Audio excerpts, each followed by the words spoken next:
We're systems thinkers. Now, how many of you know about systems thinking? Yeah, a few of you. So, we're all connected, one can make a difference. And I have a little video here that is a demonstration of systems thinking in nature and how it manifests. And it's only about 3 or 4 minutes long. So I'm gonna play it, and then we'll talk a minute about it. Let's see. Come on. Does it work here? Oh, right here.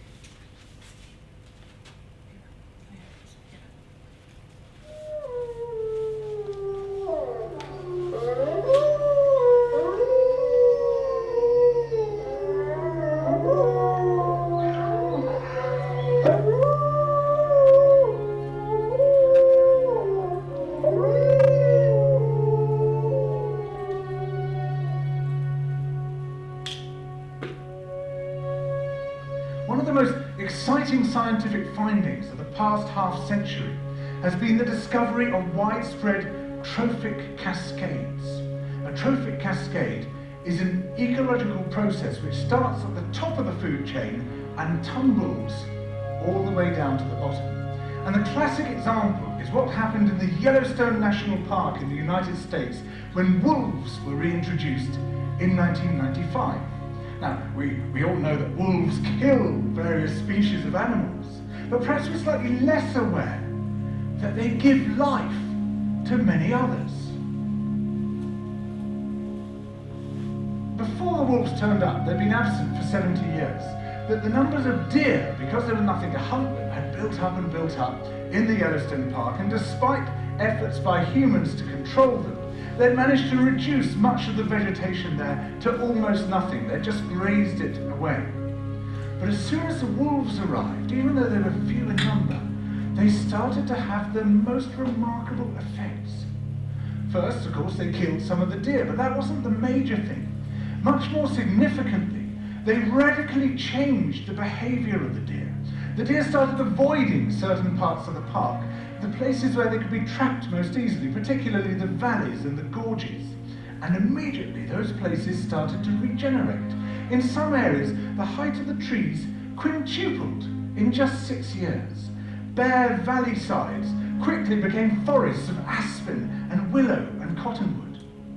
And as soon as that happened, the birds started moving in. The number of songbirds and migratory birds started to increase greatly. The number of beavers started to increase because beavers like to eat the trees. And beavers, like wolves, are ecosystem engineers. They create niches for other species. And the dams they built in the rivers provided habitats for otters and muskrats and ducks and fish and reptiles and amphibians. The wolves killed coyotes, and as a result of that, the number of rabbits and mice began to rise, which meant more hawks, more weasels, more foxes, more badgers. Ravens and bald eagles came down to feed on the carrion that the wolves had left. Bears fed on it too, and their population began to rise as well, partly also because there were more berries growing on the regenerating shrubs. And the bears reinforced the impact of the wolves by killing some of the calves of the deer. But here's where it gets really interesting. The wolves changed the behavior of the rivers. They began to meander less. There was less erosion. The channels narrowed. More pools formed. More riffle sections, all of which were great for wildlife habitat. The rivers changed in response to the wolves. And the reason was that the regenerating forests stabilized the banks so that they collapsed less often, so that the rivers became more fixed in their course. Similarly, by driving the deer out of some places and the vegetation recovering on the valley sides, there was less soil erosion because the vegetation stabilized that as well. So the wolves, small in number, transformed not just the ecosystem of the Yellowstone National Park, this huge area of land, but also its physical geography.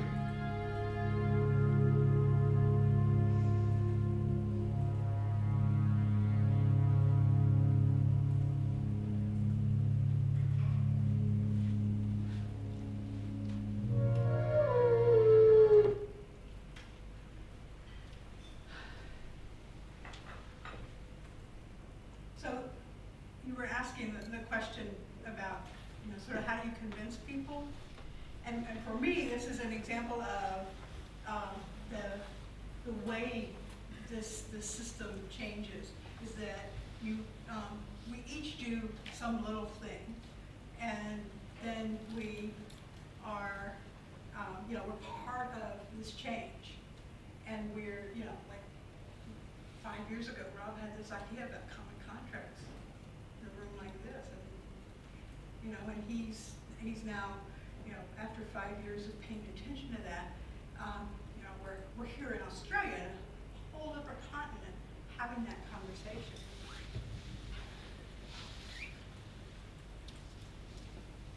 So law school didn't prepare us for that. It didn't say, how do you change the world? And so we have to get a new toolbox, new communication skills. Like, how many of you who went to law school had a course on how to communicate with clients? No. Conflict resolution? No. Listening. Did you learn how to listen? Did you have any multidisciplinary education? This is just for an example, like trauma-informed law. You were working with clients who are experiencing trauma. How do you take care of it? How do you take care of yourself when you have people coming to you all day long who are traumatized?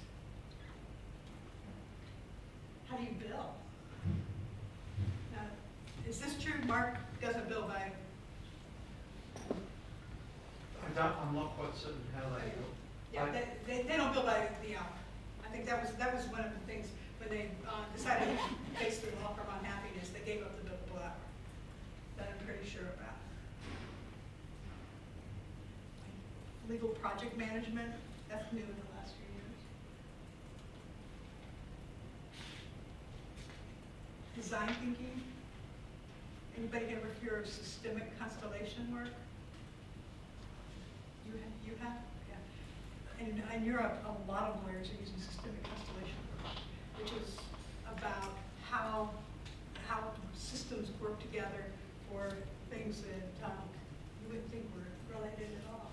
This is a tax lawyer in Spain, Maria Jose, who had a project that we used to design thinking to resolve a problem. This is Lisa Aurora. She's a Canadian who has designed visual tools for mediators that you actually can go online and download her model and put it up on the wall and use it as a visual aid for mediation. Trust. You won't like that. Michael writes a lot about trust. Mark lawyers. Peacemaking, problem solving, healing.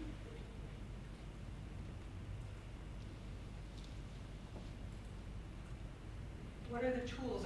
6 thinking hacks I actually learned about at the Creative Problem Solving Conference in San Diego. I've used that a lot. It's a fantastic tool for resolving conflict that has been otherwise intractable. If we were doing the full workshop, I would have all of these slides. These are all examples of things that are going on in this movement. What's our time? Sorry. 30 minutes. 30 minutes? 35. 35. 35, yeah. I'm ahead. But that includes Andrew, so it's 20. Yeah. It's been going for Yeah. 35. 10 more. 35 would have been coming. Oh, okay. Yeah. 5 minutes ago. Yeah. Oh, that would be frightening. The therapeutic jurisprudence, the project on integrating spirituality, law, and politics. All of these are different projects that are happening in different areas of law.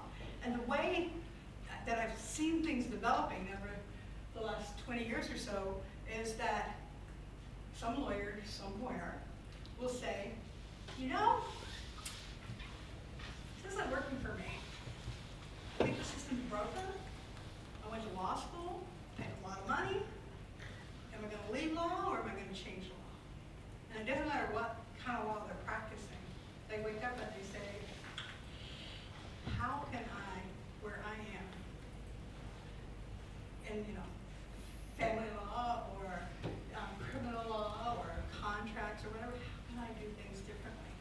and then they do. And then they find other people who want to do that too. So, for example, the problem-solving courts, are you familiar with those? You have them in Oz. Some people are saying yes. Some people are the drug courts. Yeah. There are like 3,000 of those up in the U.S. alone. And I don't know how many there are in Oz now. They, under different governments, they get funded and they get unfunded and they get refunded. Restorative justice, you know, nobody knows how many thousands and thousands of people do restorative justice. Over 50,000 lawyers have been trained in collaborative practice in divorces. There are about 50,000 mediators, some of whom actually mediate and some of whom actually say they mediate. So, you know, there's a spectrum. Earth Law is the AELA there is an Australian organization in the U.S. There's a case going on now where the children are suing to protect their future from environmental pollution and things like that.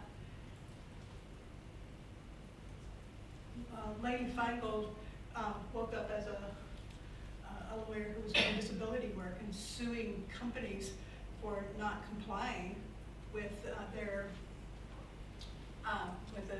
Disability Act. And she said, you know, I don't want to sue people anymore. I really, what I'm interested in is that they make the changes. So she started going to big companies and saying, you know, you have a compliance here. I have a client who's blind and, you know, they can't access your product. And, you know, by the way, you're violating this, and you think we could work together and actually resolve this? And she's resolved hundreds of cases with some of the biggest companies in the U.S. And just recently wrote a book about her process, which she calls structured negotiation, where she goes and she has these conversations with them, and they're happy to work with her and not go to court because it saves them a lot of money, and they're in fact so happy that they pay her as if they'd gone to court. But then they fix the problem and they have no more lawsuits. So lawyers are becoming legal consultants, bridging the gap between law and business. I'll say one more. Have you heard of sharing law? The sharing economy, the collaborative economy.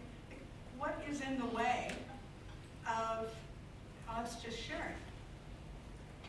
Like, you know, let's say, you know, you and I want to share a car. Well, how do we get that insurance?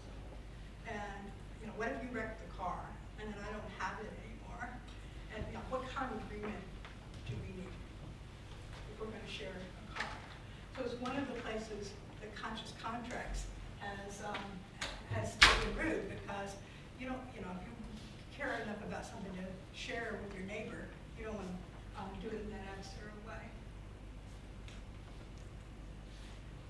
So there's actually an organization called Legal Hackers, but I like the idea that we're all legal hackers. We're redesigning the legal system and innovating. This is a group in Melbourne has, and one of the reasons they have the wolves is because they've decided that they are the wolves. They're going to shift the legal system in Victoria, and they have a website and regular meetings for those of you who live over there. In South Africa, Amanda Lamont has a group. She focuses on working with women, Willella. And in Spain, the collaborative law groups, actually, it's probably the most popular place. When I go to Spain, they put 90 people in a room, and it's, you know, standing room only, and they turn people away. They've decided that they're redesigning the Basque legal system first, and the Parliament is actually funding their actions, and they're going to take on the rest of Spain next. This is in the Netherlands, at a conference in October, Portland, Oregon. And coming soon is forestweb.net, which will be a network of lawyers who are working in these new ways.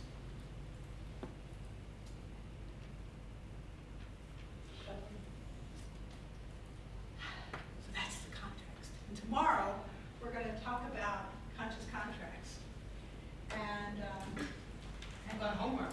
and you've got homework. And so, one of the pieces of the conscious contract is that you have to work with your values, or you get to work with your values.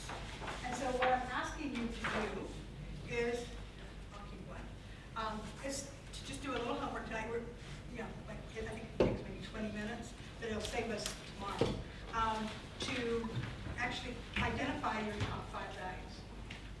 And when you finish this exercise, there's some other things that you can just look over that are there for reference, and we'll look at them maybe some tomorrow, for how to create a conscious contract. And we're going to use this kind of a teaching tool to develop a contract together in the groups. It's based on the design working we've been doing in Spain. So as you go through here, some people will say, oh, well, all of these are really important, and you're going to have to sift it down. And so, for example, if you think that being smart, being clever, and being intelligent are a high value, you can probably find one word that captures that, rather than saying that that's 3. And some people are really creative and put together little strings of words that become like poetry, and that's okay as long as they kind of make sense. And what was it John said this morning? Playful with Serious with playful. serious. Playful with serious intent. Yeah, playful with serious intent. I like that as a value as well. Yeah. So come up with your values, and then tomorrow we'll work with them. Tomorrow afternoon. Thank you. And here's other stuff if you want to come up and look out, things like law tunes from India, contract, visual contract, about healthcare, and all sorts of fun things. Awesome. Thank you so much, Karen. It's great.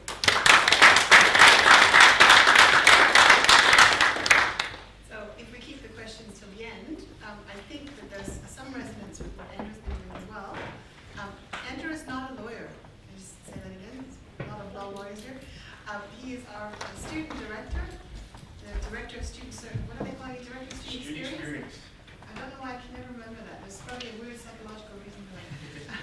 But Andrew was introduced to me through our mutual friend Jenny Vickers, who he can't be here either, and he's done some really interesting work in visualization that I'm going to showcase, and he kindly agreed to do that, so I'm really glad that you're here. Do you need some help with that?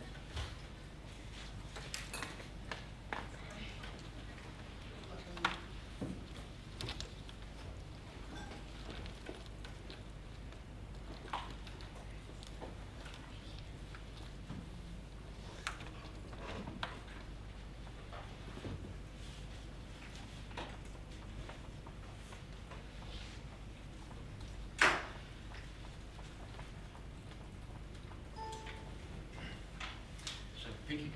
Thank you. I'm going to basically share a case study, I suppose. I did my MBA and doctoral research around cartoons as a process for leading organisational change, business improvement, that kind of work, and then did about 7 years using some of those techniques in working with companies around facilitating problem-solving strategy, those kinds of things.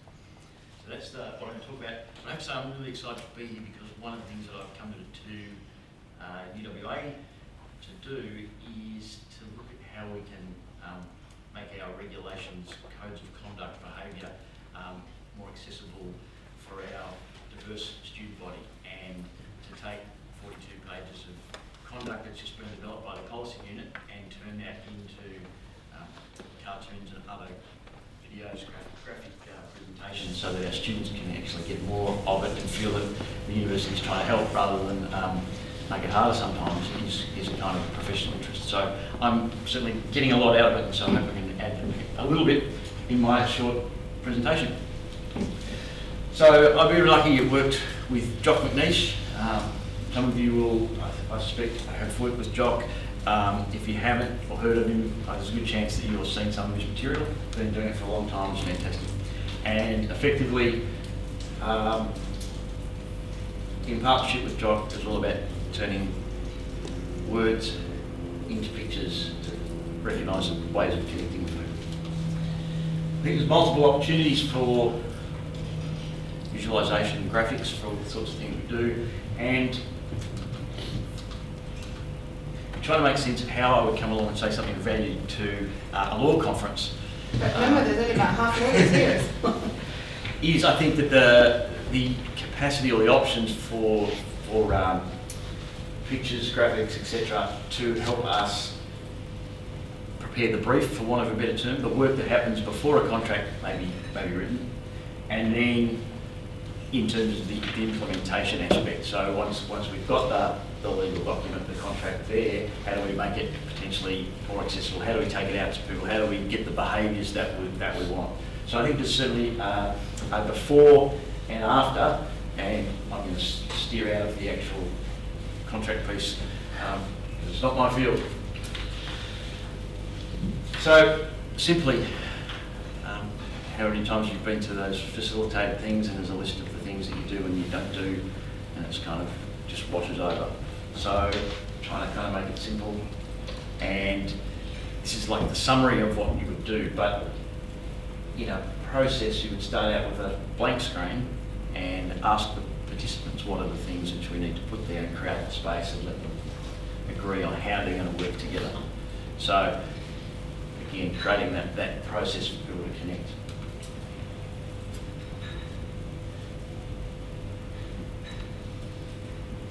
So often we hear, are you part of the problem or part of the solution?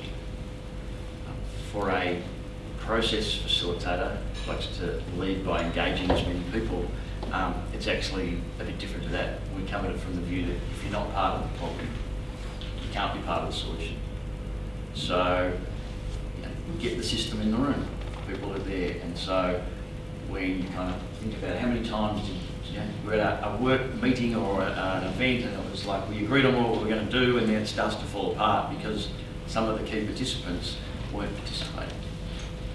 So one of the things that I've certainly learnt, and in the testing of the tunes, as we say, is does it not just resonate with the people who participated, but can you take this to different organisations? Can you take this to different countries? Can you take it to different groups? And is there something there that, yeah, this happens to us, but we're in different fields? And so those are the ones which I think really are the most powerful and help get the shift that we're after. I was very lucky when I was at Monash, all of the student services were a part of a company, and we were 52 men, I think, and I was the director of campus life but the CEO of the company. So it was kind of a part of the university but not part of the university. And I had a very supportive board, and I did both my MBA and my doctoral research whilst CEO. So I was an action researcher, some real good ethics challenges, but also really valuable because it was all about continually improving, and I didn't know whether I was doing my academic work, whether I was doing my professional work. They were kind of melded together. And again, one of the reasons I was really excited to participate in this conference is hoping soon to have some people on my staff at the university working in student experience about connecting with students, and they may be doing the PhD, being supervised by you around how we do the regulations type things. There are these opportunities to bring things together, learn as we go, and improve. So a nice way to, I think, move things ahead. So how did we get started into this? It was by accident. We brought all of our teams together, and we wanted to talk about how we were going with customer service, and they all went back to their teams, and then a week later came back in, and the first person said, well, we, from the food service, I think, and we reckon what we're doing on the university campus is really good, but there's people in careers in the library, pretty ordinary. And then the next person said, well, I'm in the careers service, and what we're doing is really, really good, but the people in the food service and the library, not so good. And this pattern continued around the room. Each part of the university, each service provider thought their area was wonderful, but everybody else was not so good. And so we got about halfway around the room, and it was kind of this moment of, well, hey, I'm doing a really good job, but everybody else needs to improve. And so it became quite powerful then that Jock and I were facilitating this conversation, and the next thing you know, come back from the tea break, I think, and this had appeared on the, what do you call it, the old thing we still have, the ones you draw on and they come up. Yeah. So, I mean, again, it was like, it was really live. And so, this became a great story for change, because when people were not able to kind of see it in their area, it kind of opened people up to leave and move to a different spot. And of course, we then took that to the next level in terms of the metaphor of the eye can't see itself. So, whilst the story of I was in that room and I'm okay but you're not had a little bit of the local meaning, when we then took it to a different level, we can kind of the metaphor of the eye can't see itself. And so, if we're to understand our current reality, then connecting with other people. So, story born through the participants, but transferable to others. Took us on then to these conversations around different worldviews. Might be looking at the same thing, but seeing it very differently because of our worldview of where we came from. So again, in an organisation of 1,000 people,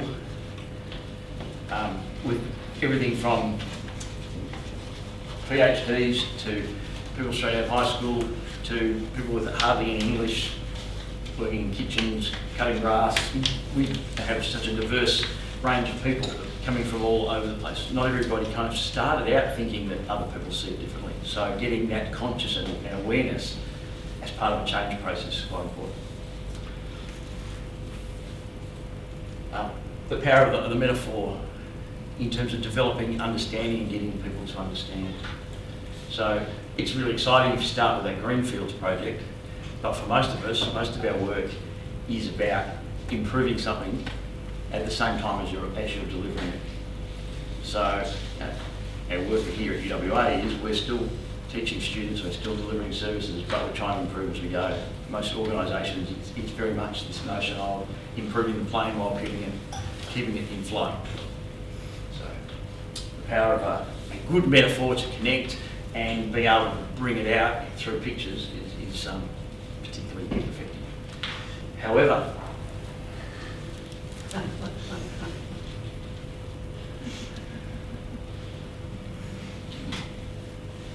for every time that we talk about metaphors, you get a whole number of people. Sometimes it's a small group, sometimes it's a large group. But the groan will happen, or the disconnection. Oh no, he's going to talk about the journey, or whatever it might be. So this process helps us bring out the things which can disconnect people, and we have a bit of a laugh about it, and we can recognise how we can use it for both a positive and a not so positive. And of course, this conversation took us into really deep places about the organisation or the front line, the troops. Are we at war? The organisation as a machine or a person or growing, and that again helps people connect in different ways from the perspective that works for them. So that was the kind of by accident, and so from there I had started doing my MBA and decided that I got to the point where I would do the project. So I was, rather than just doing this through some facilitated work to improve our organisation with Jock, I got serious about it.